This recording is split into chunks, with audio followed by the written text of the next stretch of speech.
Hello लोगोफोर, माबायदि दं नोंथांमोना? दिनै जों फेसबुकनि रेस्ट्रिक्सन नांनायखौ माबायदि बोखारनो हागोन नोंथांमोना बेनि सायाव सावरायगोन। गोबां मानसियानो फैबाय थायो माने रेस्ट्रिक्सना फेसबुकनि खोथा बुंदों। नोंथांमोना मिथिखागौ, गोबांनियावनो फैयो, गोबांनियावनो फैया। रेस्ट्रिक्सनखौ जों नायगोन, माबायदि रिमुभ खालामनो हायो, माबायदि खालामनो हायो। नोंथांमोनाबो लोगोसे नायलां। चेनेलाव जुदि गोदानबा चेनेलखौ साबस्क्राइब खालाम, लाइक खालाम आरो शेयार खालामनो दाबाव। फेसबुकाव नायदोंबा फेसबुकखौबो फल' खालाम, बेफोरबायदि आपडेट मोनबाय थानो थाखाय। नोंथांमोननि थाखाय आं भिडिअ लाबोबाय थायो। नोंथांमोनाबो साबस्क्राइब खालामनो नाजा बा पेजखौ फल' खालामनो नाजा। दा आं मबाइल स्क्रिनाव फैबाय, फैनानै फेसबुकाव थुबाय, थुनानै जों प्रफाइल ल'गआव थुगोन, प्रफाइलाव थांगोन माने। बेनिफ्राय जोङो डेस्कटप साइडआव हाबगोन बा प्रफेसनेलाव। बेनिफ्राय जों नै नाम आरो ल'गआव थुना होगोन।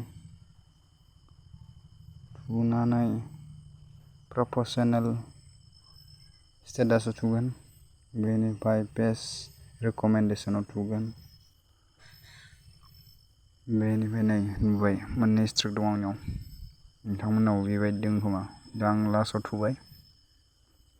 थुनानै नैयाव खिथिनाय दङ आरो। दा आंनि पेजखौ नोंथांमोनाव फरायना नायबानो जाबाय, आं फरायथ'ला। पेजआ आंनिया बै भायलेसन थानायखाय बेबायदि जादों। बिथांमोना डिटेक्ट खालामना नायदोंमोन, नायनायाव मोनदों। जियानो हक, सेप्तेम्बरनि 28 थारिखआव माने बे स्ट्रिकखौ बोखारना होनाय जागोन आरो। बुजि मोनदोंबा नोंथांमोना? स्ट्रिकखौ बोखारना होनाय जागोन आंनो।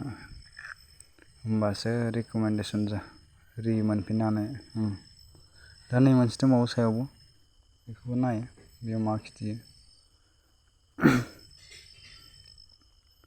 बेयाव अलरेडि रिभिउ खालामखाबाय आङो, आनअरिजिनेल बुंदों। रिकुवेस्ट रिभिउ मोनसे अपसन मोनोलै, बे अपसनखौ आं हरखाबाय। आनअरिजिनेल होनना बुंदों आंनि कन्टेन्टखौ। गतिके 28 थारिखआव लासै नेनोसै मा जायो। नोंथांमोनाबो सेम प्रसेसआव फैनांगोन बेबायदि। आंनि स्टेटासखौ खिथियो नोंथांमोना माबायदि जादों।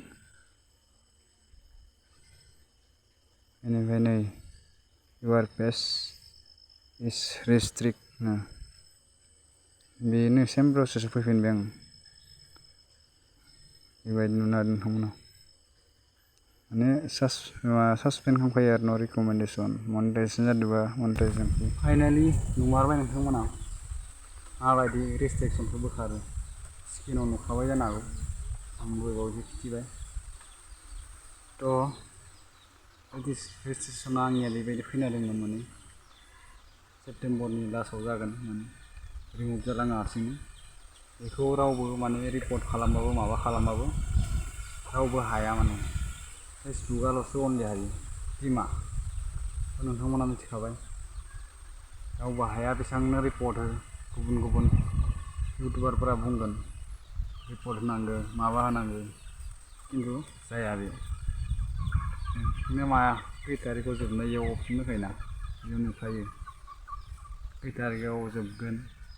इन अफ दिस होनना माने आंनियाव जेरै फैदों सेप्तेम्बराव जोबगोन। गतिके नोंथांमोनाबो बेयाव थांना नायथां, बेयाव नुगोन आरो सोरनियाबा जुदि रिकमेन्डेसन सासपेन्ड जाना दङ बा रेस्ट्रिक्ट नांना दङ। एखे रेस्ट्रिक्टआनोथ' रिकमेन्डेसन सासपेन्ड बानो रेस्ट्रिक्ट नांखायो।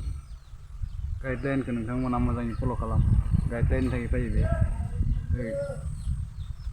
गतिके भिडिअआ बिदिनो भिडिअखौ मोजां नांदोंबा लाइक खालाम, शेयार खालाम, कमेन्ट खालाम, चेनेलखौ साबस्क्राइब खालाम।